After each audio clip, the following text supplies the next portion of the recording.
जिंदगी এক পল অর্থাৎ এক সেকেন্ডের আমাদের কোনো হিসাব নাই। আমাদের কাছে কোনো ক্যালকুলেশন নাই যে পরে কি হবে, অনেকের মধ্যে কি ঘটবে। আমার মুহূর্তের মধ্যে আমার কি ভাগ্যে রয়েছে, কপালে রয়েছে, আল্লাহ সুবহানাহু ওয়া তাআলা ছাড়া কেউ জানে না। এই জন্য আমি বলি প্রত্যেকটা বক্তব্য দিই যে যতক্ষণ পর্যন্ত বেঁচে আছেন এটাকে আল্লাহর বড় একটা নিয়ামত মনে করুন এবং জীবনের শেষ মনে করুন। তাহলে দেখবেন যে আপনার দ্বারাই অন্যায় নাজায়েজ হারাম কাজ হবে। আর যদি এটা না মনে করেন যে আমি চিরস্থায়ী, আমি এখানে সুখ ভোগ করবো, আমার কিছু হবে না, তাহলে আপনার আজাদির সরকার আপনাকে চেপে বসবে, আপনার দ্বারা অন্যায় নাজায়েজ হারাম হবে। हमको सलाम करे दुरूद व सलाम मुझको नबी कुल शरमी सय्यदुल मुरसलीन ताजदार मदीना राहते वाल मुसीना पापी के उद्धारकारी के सहारा सहारा आमिना गुला रहमत मुस्तफा सय्यदना मुहम्मद रसूलुल्लाह सल्लल्लाहु अलैहि वसल्लम की सल्लल्लाहु अलैहि वसल्लम मुर्शिद हो तौफीक हो मोहम्मद अल्लाह।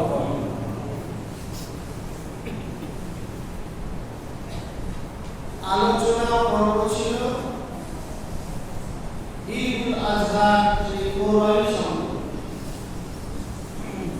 আল্লাহ তাআলা আমাদেরকে দুটি ঈদ দিলেন, ঈদুল ফিতর আর ঈদুল আযহা। এই ঈদুল আযহাকে আল্লাহ রাব্বুল আলামিন যে কোরবানি করার নির্দেশ দিলেন, এর তাৎপর্য কি? কেন আল্লাহ সুবহানাহু ওয়া তাআলা এই নির্দেশটা আমাদের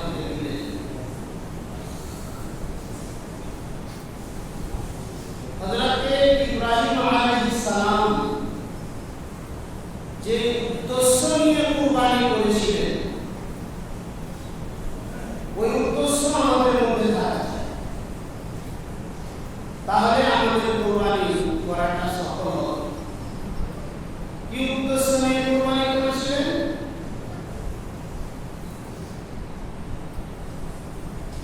হযরত ইব্রাহিম আলাইহিস সালাম যখন আল্লাহর নির্দেশ হলো, আল্লাহর নির্দেশ হওয়ার পিছনেও কারণ রয়েছে।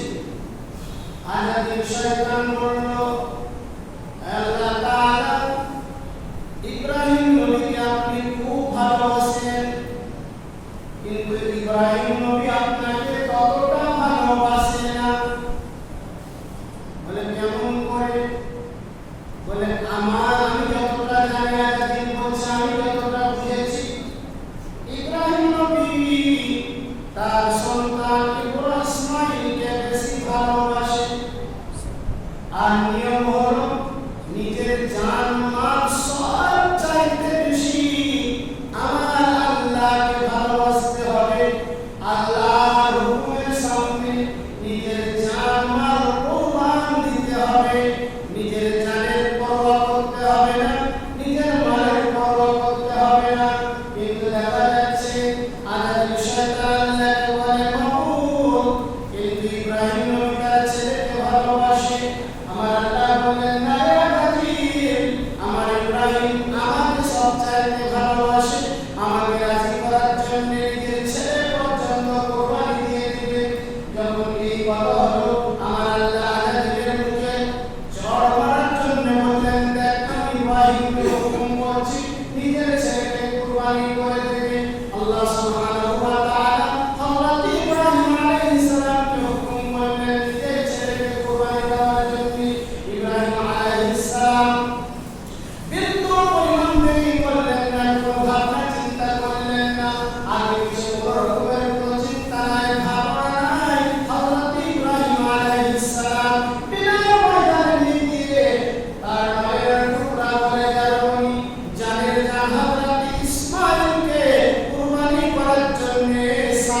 দিয়ে দাঁড়িয়ে দিচ্ছি, বহু রকমের চক্রান্ত করলো, বাধা দেওয়ার একবার ইসমাইলকে বাধা দিল, একবার হাজরাতকে বাধা দিল, একবার ইব্রাহিমকে বাধা দিল। কোনো বাধায় ইমানওয়ালার সামনে কোনো বাধা টিকে না, যারা মুমিন হয় তাদের সামনে কোনো শয়তানের কোনো চক্রান্ত টিকে না, শয়তানের সব রকম চক্রান্ত ফেল হয়ে যায়। ইব্রাহিম আলাইহিস সালাম বললেন, আল্লাহ সুবহানাহু ওয়া তাআলা আমার ছেলেকে কুরবানি দিতে বলেছে, আমি ছেলেকে কুরবানি দিব। এইরকম হযরতে হুজুর আকরাম সাল্লাল্লাহু আলাইহি ওয়াসাল্লামের জামানায় যুদ্ধের ময়দানে যুদ্ধ শেষ করে সৈন্যরা বাড়ি ফিরছে, এমন সময় একটা বুড়ি ছুটতে ছুটতে যাচ্ছে।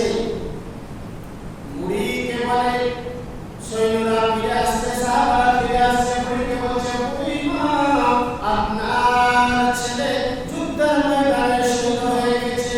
বুড়ি বলে, ইন্না লিল্লাহি ওয়া ইন্না ইলাইহি রাজিউন, আমার ছেলে শহীদ হয়েছে, আমি সবর করে নিলাম, কিন্তু বলো বলো আমার নবীর পাক কেমন হয়েছে?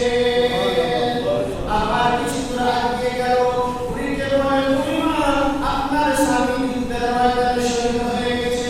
বুড়ি বলে, ইন্না লিল্লাহি ওয়া ইন্না ইলাইহি রাজিউন। বুড়িকে বলল, বুড়ি গো, আপনার স্বামী শহীদ হয়ে গেছে, আপনার চোখে জল নাই। বলছে, আমি এই জন্যই কাজ করা, আমার স্বামী শহীদ হয়ে জান্নাতে চলে গেছে, আমার বেটা শহীদ হয়ে জান্নাতে চলে গেছে, তোমরা খবর দাও আমার নবী মুস্তাফা কেমনে আছে?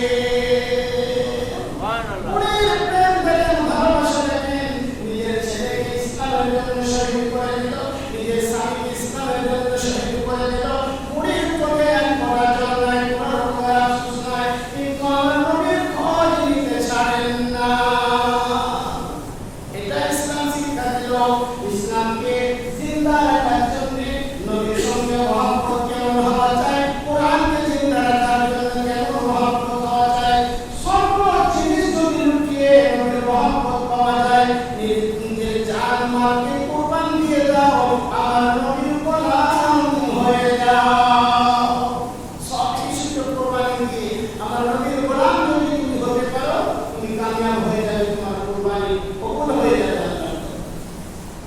হযরত ইব্রাহিম আলাইহিস সালাম এই শিক্ষাটাই দিলেন। শুধু যে উনি কুরবানি করে গোশত খেতে বললেন তা নয়, আর অন্তর্নিহিত অর্থ হলো যে ইসলামের জন্য, কলেমার জন্য, কোরআনের জন্য, নবীর মুহাব্বতের জন্য যখনই তোমার কাছে কোনো বাধা আসবে, সন্তান আসুক আর মাল দৌলত আসুক, সমস্তকে পিছিয়ে ছেড়ে দিয়ে, সমস্তকে কুরবানি দিয়ে দিয়ে তুমি একমাত্র ইসলামকে ধরে থাকবে আর কলেমাকে ধরে থাকবে, নবীর মুহাব্বতকে ধরে থাকবে। এই বাণীটাই কোরবানির মধ্যে দেওয়া যায়, এই বাণীটাই কোরবানির মধ্যে পাওয়া যায়। এই জন্য আল্লাহ সুবহানাহু ওয়া তাআলা কিয়ামত পর্যন্ত হযরত ইব্রাহিম আলাইহিস সালামের এই সুন্নাতকে জারি ও সারি রাখলেন, যে মানুষ যাতে বুঝতে পারে যে হযরত ইব্রাহিম আলাইহিস সালাম যখন নিজের ছেলেকে আল্লাহকে রাজি করার জন্য কোরবানি দিতে পারেন, তো আমি আপনি 5 ওয়াক্ত নামাজ পড়তে গিয়ে নিজের ব্যবস্থা কতটা করতে হবে। আল্লাহ বলছেন, ইজা নুদিয়া লিস-সালাতি ইয়াউমুল জুমআহ ফাসআউ ইলা যিকরিল্লাহ।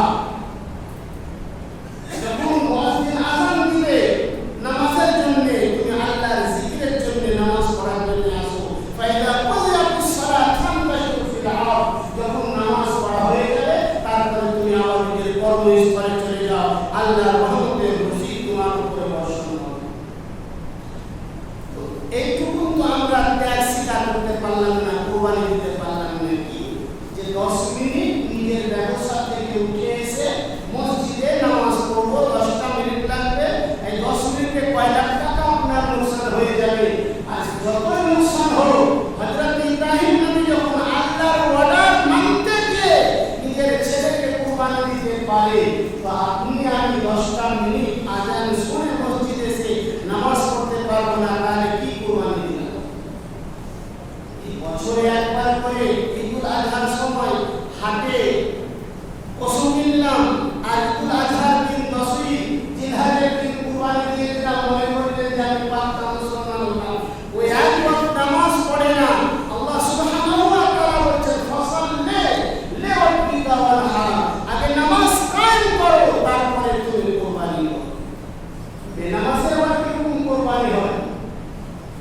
সারাটা জীবন আল্লাহর হুকুম মানল না, যে সারাটা জীবন আল্লাহর হুকুমকে পায়ের তলে, শরীয়তের আইনকে পায়ের তলে ধরে দিল, আর একটা দিন কোরবানি দিয়ে যদি নিজেকে মুসলমান মনে করে যে ওর গোশ খেতে হবে না হলে মুসলমান হওয়া যাবে না, তো বাবা জীবন এই জন্য কোরবানি আছে।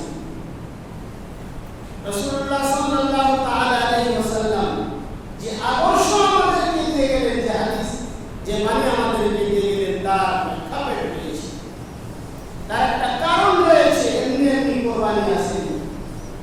তো আমি আপনি যে কোরবানি দিচ্ছি, সেই কোরবানিটা সারা জীবন আমাকে পালন করতে হবে।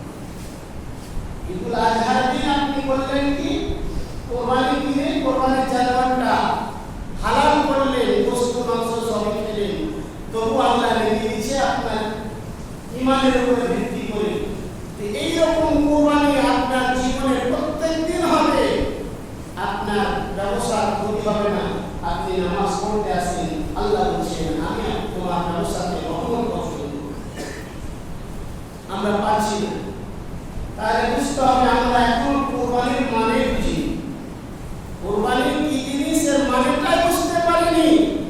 মুয়াজ্জিন 5 ওয়াক্ত আযান দিচ্ছে, হাইয়া আলাল ফালাহ, এসো সফলতার দিকে, আর আপনি বলছেন বোকা হয়েছে, ব্যবসা ছেড়ে গেলে আমার সফলতা হয়, এত লোকসান হয়ে যাবে। তাহলে বুঝতে পারা গেল শরীয়তের চাইতে আপনার ব্রেন বুদ্ধি বেশি, নবী পাকের চাইতে আপনি বেশি বুঝে গেছেন। আমার নবী পাক বলছেন নামাজ পড়ো তুমি কামিয়াব হবে ইহ জগৎ পর জগতে, আর আপনি বলছেন নামাজ পড়তে গেলে আমার ক্ষতি হয়ে যাবে। তো বুঝা গেল আপনি বেশি বুঝে গেছেন, আর বেশি বুঝে জাহান্নামের পথে হাঁটছেন।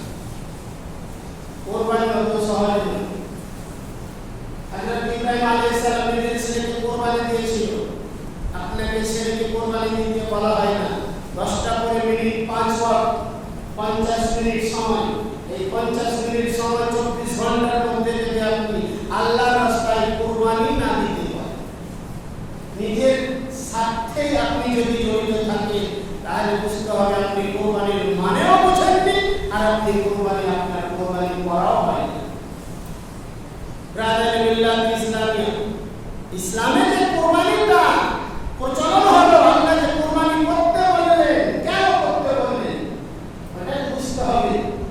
আল্লাহ তাআলা এই জন্য বললেন মানুষের যাতে প্র্যাকটিস হয়ে যায়, অভ্যাস হয়ে যায়, যে নিজের জান মাল সব কিছু আল্লাহর রাস্তায় কোরবানি হয়ে যাবে। তাতে আমার যত ক্ষতি হোক, যত রকমের আমার লোকসান হবে হোক, কিন্তু আল্লাহর হুকুম হয়েছে, মুয়াজ্জিন ডাক দিয়েছে আসসালাত, হাইয়া আলাস সালাহ, এসো নামাজের দিকে, হাইয়া আলাল ফালাহ, এসো কামিয়াবের দিকে। তো আল্লাহ যখন বলছে নামাজ পড়লে আমি কামিয়াব হব, অবশ্যই কামিয়াব হব। এতে বিন্দু পরিমাণ যদি সন্দেহ চলে আসে, তাহলে তার ঈমান থাকবে না। ব্রাদার ইসলামী বুঝে কথাগুলো বোঝার চেষ্টা করেন যে কোরবানি আল্লাহ কেন করতে বললেন, আর একদিন কি কোরবানি করে দেয় সারা হবে না। প্রত্যেক দিনই আপনাকে আপনার নফসে আম্মারা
কুরবানি করলেন 5,000, 6,000, 10,000, 25,000 টাকা দিয়ে ক্রয় করলেন, কুরবানি দিয়ে দিলেন। আর প্রত্যেকদিন যে আপনাকে নফসে আম্মারাকে কুরবানি দিতে হবে, নফসে আম্মারাকে প্রত্যেকদিন যে আপনাকে আল্লাহর রাস্তায় কুরবানি দিতে হবে, সেটা আপনি ভাবলেন না যে আমাকে নফসে আম্মারা প্রত্যেকদিন কুরবানি দিতে হবে আল্লাহর রাস্তায়। অর্থাৎ আমি আমার ব্যবসায় বসে থাকবো, আমার কানে মসজিদের আযান যাবে, সব ছেড়ে দেব, যেখানকার জিনিস সেখানে স্টপ, আগে নামাজ আদায় হবে, তারপরে আবার আপনি নিজের ব্যবসায় ফিরে যাবেন। আল্লাহ বলছেন সেই ব্যবসায় আমার রহমত বর্ষণ হবে এবং সেই ব্যবসা প্রতি আল্লাহ রাব্বুল আলামিনের যে রহমতের রুচি, সেই রহমতের রুচির ভান্ডার আল্লাহ দিবেন। রাজানুল্লাহ ইসলামের সকলের জন্য আমরা এইভাবে এই চিন্তা ভাবনায় নিজের জীবন যাপন করি। কারণ তাওরাতের মহব্বত আল্লাহ রাব্বুল আলামিন এক জায়গায় সতর্ক করে দিয়েছে। পাক কালামের মধ্যে আল্লাহ রাব্বুল আলামিন বললেন, লা তুলহিকুম আমওয়ালুকুম ওয়ালা আওলাদুকুম আন যিকরিল্লাহ। এ আমার বান্দা বান্দিরা, তোমরা সাবধান হয়ে যাও, সতর্ক হয়ে যাও বাবা। কোরআনের আয়াত কোনো গল্পের সালায় আল্লাহ বলছেন, লা তুলহিকুম আমওয়ালুকুম ওয়ালা আওলাদুকুম। তোমাদের মাল, তোমাদের সন্তান সন্তানাদি যেন তোমাদেরকে জাহান্নামী না বানিয়ে দেয়। এত পরিষ্কার করে আমার আল্লাহ কোরআন পাকের মধ্যে বললেন যে এই মালের মহব্বত তোমাকে জাহান্নামে নিয়ে যাবে। কেমন করে? যে তুমি মাল কামাতে গিয়ে, মাল রোজগার করতে গিয়ে, দৌলত উপার্জন করতে গিয়ে তুমি নামাজি পড়লা না, তুমি নিজের কর্মে লেগে থাকলা, তো জাহান্নামে তুমি লোককে হলা। ছেলের মহব্বতে ছেলেকে গাড়ি বাড়ি করে দেব, জমি জায়গা করে দেব, এই মহব্বতে তুমি হালাল হারাম জায়েজ না জায়েজ কিচ্ছু চিন্তা করলা না। দুনিয়ার মধ্যে আমাকে রোজগার করতে হবে, বড় হতে হবে। তো বাবা, বড় হয়ে তুমি কবরে নিয়ে যাবে না, বড় হয়ে তুমি তোমার সন্তানের জন্য রেখে যাবা, সেই সন্তান ভোগ করবে আর তুমি কবরে তার সাজা পাবে। এত মোটা মোটা কথা যদি আমাদের ব্রেনে না ধরে, আমরা যদি নিজেকে পরিবর্তন না আনতে পারি, তাহলে এই সব লোকের জন্য আল্লাহ রাব্বুল আলামিন বলেছেন, লাহুম কুলুবুন লা ইয়াফকাহুনা বিহা ওয়া লাহুম আযানুন লা ইয়াসমাউনা বিহা ওয়া লাহুম আ'য়ুনুন লা ইবসিরুনা বিহা। এদের দিল রয়েছে কিন্তু কথা প্রবেশ করবে না কোরআনে, কান রয়েছে কিন্তু কোরআনের বাণী শুনতে পাবে না, চোখ রয়েছে কিন্তু কোরআন দেখতে পারে না। এরা হলো চতুষ্পদান্তুর মতো, এদের শুধু দেহটা কায়াটা মানুষের, কিন্তু এছাড়া কোনো জিনিস আর মানুষের নাই, এবং চিন্তা ভাবনা হলো পশু। ব্রাদারিল্লাহ ইসলামের কোরআনের বাণী রাগ করার পিছনে আল্লাহ রাব্বুল আলামিন যে কোরআন এনেছেন, কোরআন আমাদেরকে দিয়েছেন, তার একটা উদ্দেশ্য হলো হুদাল লিল মুত্তাকিন লিতুখরিজান নাসা মিনাল যুলুমাতি ইলান নূর। আমি কোরআন বিশ্ববাসীর জন্য সরল সঠিক পথ দেখাবার জন্য এসেছি, আর মানুষকে অন্যায় জুলুম অত্যাচার থেকে বের করে জান্নাতের পথের পথিক করতে এসেছি। আমি আপনি যদি আজ বিভ্রান্তিতে আছি, আজ যদি আমি